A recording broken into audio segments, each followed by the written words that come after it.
Hi friends, welcome back to my channel. So let's talk about all of the books that I have DNF'd in the last 3 months. So I break my DNFs into two categories. DNFs that I will return to, so these are books that maybe I just wasn't in the mood for and needed to come back to. Maybe the library loan was going to expire, whatever the case may be, but I plan to return to them one day. We then have my DNFs that I have no intention of ever returning to, and that list is a little bit longer and probably a little more interesting, so let's talk about those. So the first book that I DNF'd was I'll Be Gone in the Dark. So this is a nonfiction book about the woman who broke the case on the Golden State Killer.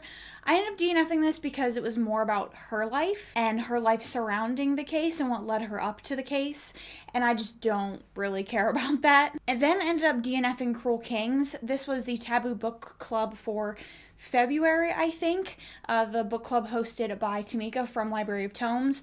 This is a dark, reverse harem stepbrother romance, and it just was not good. It's about this girl who is going to college, a popular group of boys at the school, and I think they're brothers or something, and they're related to her, and there's multiple rape scenes, and it's just a whole thing.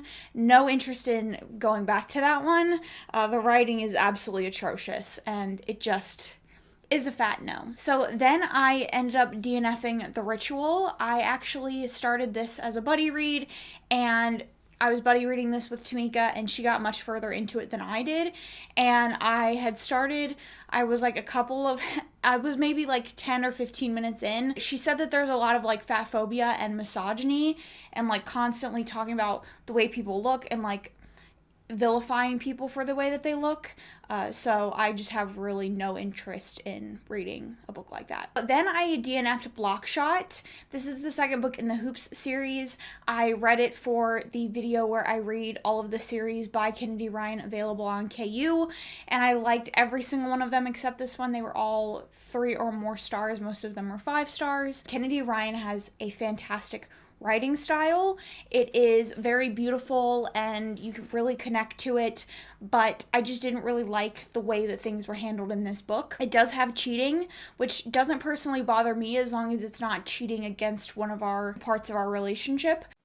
Okay, so I did an absolutely terrible job of explaining the plot of this book because my mind was just not here when I was filming this video. But basically, the hero and the heroine meet in college. They are study buddies and all that kind of stuff. And then he is trying to be recruited by this fraternity. And part of the fraternity's hazing ritual is that he has to quote fuck a fat chick, and the person that they want him to fuck is the heroine. And she finds out about this bet after they have sex unrelated to this hazing thing, and they obviously have a fight and go their separate ways. And then they meet again when she is a basketball agent working at a rival company to a basketball agent that he has with his brother, and they end up having a connection again. She is an agent for her boyfriend, and then they end up having that connection again when they're adults, and she ends up cheating on her boyfriend. And the conflict is that something happens with her boyfriend that makes her have to stay with her current boyfriend, and it just I didn't like that conflict. All right, so let's go back to me. The hero had no respect for other people. He didn't care about who he was hurting in the process of getting the heroine. He also didn't care about the heroine's decision to not cheat on her boyfriend. So I just didn't really like the way any of it was handled. So then I DNF'd Big Little Lies. This is a mommy drama that ends in murder. There is a TV show about it, and I ended up watching the TV show before I tried to read the book. And as I was reading the book, I just realized that I will like the TV show better.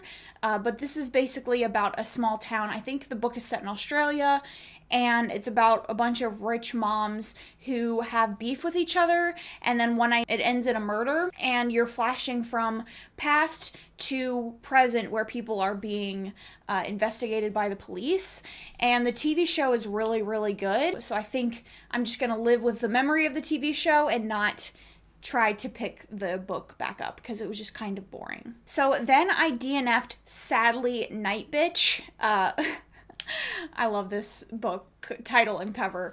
So this is basically about a mother who thinks that she is becoming a dog. I had a problem with this that I had with my next DNF, and it's that I just don't really care about kids. I don't really care to read about motherhood. Like, this is bringing up a lot of good points about motherhood and the expected gender roles to deal with being parents, and the ways that women have to give up their futures, their dreams, their own bodies, their minds, all of that for their kids and their family. And that was a great conversation, and I agreed with all of that. But I don't care enough to read about things that I already agree with, and the horror aspects weren't entertaining enough. So it was just about this woman who was like tired of being a mom. And I kind of had similar issues with The Push. This is another book about a woman who doesn't really want to have kids, but her husband, she's like really in love with her husband, and so she agrees to having kids, and she has a daughter, and there's like no maternal connection with the daughter, and her husband tries to convince her that there's something wrong with her, but she really thinks that there's something wrong with her daughter. There doesn't seem to be just like that innate child wonder and you know, that connectivity to other people that that children have. And then she has a son, and she feels deeply connected to the son. There's like that really strong bond. She has those strong maternal feelings, and you're kind of trying to figure out if it's her or if it's her daughter. And we're also getting flashbacks to maternal relationships in her family in the past that were like really messed up. And again, the horror aspect was not strong enough for me to care. Again, I agree with like the conversations around motherhood and people having kids when they shouldn't or don't want to. I agree with that, and like intergenerational trauma and all of that kind of stuff. I am on board. I get it. But because I already agree and I wasn't getting anything out of that aspect, the horror needed to be stronger than it was, and it just wasn't there for me. It wasn't super interesting. If a story doesn't work for you, sometimes you just have to DNF things. I'm a strong believer in DNFing. I'll DNF a book as far in or as soon as I want to. If I'm not feeling it, I'm not going to sit around on it. That's just not who I am. There is a million other books that I can read. I don't feel any obligation to continue or finish a book that I'm not into. So those are all of the books that I have DNF'd in the last 3 months. Let me know down in the comments your thoughts on anything that I DNF'd or what you have DNF'd down below. Do you DNF books? If you don't, I really think you should, but if you don't, let me know why. Other than that, thanks so much for watching. Please consider subscribing if you haven't already, and I will catch you guys in my next one.